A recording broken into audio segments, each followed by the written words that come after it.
Hey guys! Welcome to Couple. Please like and subscribe if you like this video. The young woman, bandaged and shrouded in bedsheets, began to cry when James Shaw Jr. walked into trauma room number 26 on Monday morning.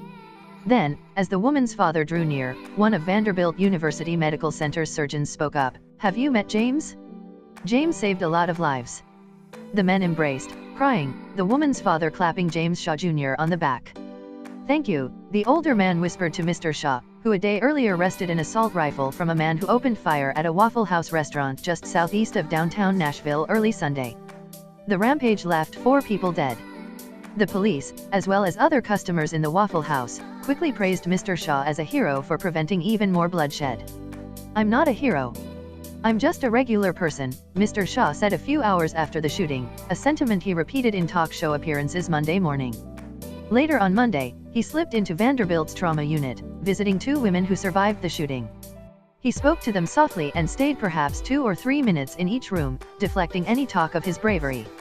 "How you doing, Mom and Dad?" he asked in one room before he talked about donating money raised through a GoFundMe page to the injured and the families of the dead. "Hey girl," he asked in the second. "How you doing?"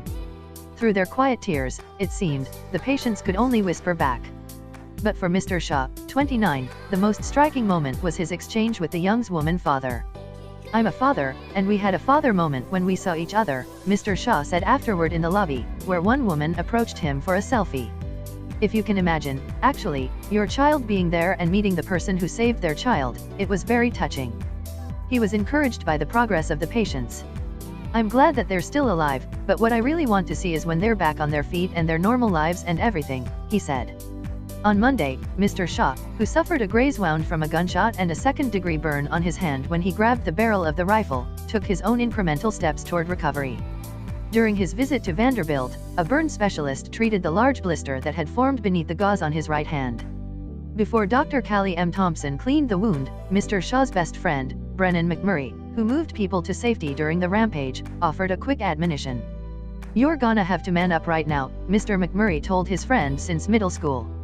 "It's going to sting. I'm just letting you know." Mr. Shaw grimaced and then said, "I've done enough manning up." "You ain't done yet," Mr. McMurray replied. Mr. Shaw and Mr. McMurray had just sat down in the restaurant early Sunday when a loud crashing sound rang out. At first, Mr. Shaw said Monday, he thought a dishwasher had knocked over some plates. It quickly became clear what was happening.